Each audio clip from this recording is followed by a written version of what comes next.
Ako po si Richel Mencias, or Cavite. Ate, natutuwa ako. Ito, mami, ulitin ko. Katawa. Serious ka lang.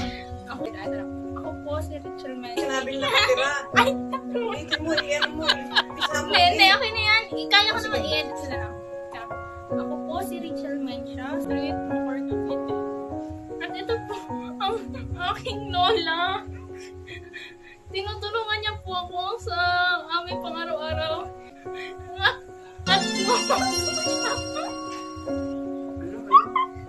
Ano sinasabi mo? Ano ba yan? Ayusin mo. kaya ko, mami. Nga po, lola ko. Mami, yung salita ko. Ay, naku, ito ako. Ano? Ha?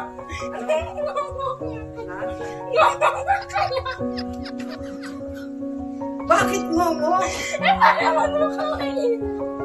Ay, naku.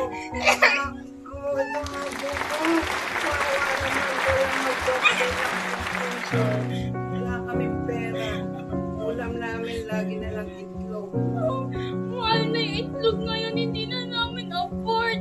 Kaya yung scholar na yan, malaking tulong po talaga sa amin. Itong lola ko, malaki talaga ang tulong sa amin ito. Dahil dati, isa din siya sa tumabuhat ng mga papipick-up namin buti pupunta sa junk shop. Di ba, mami? Oo, di ba? Pera. Mami, no! Kayo! Kayo, mami! Hirap ka mo. Ay,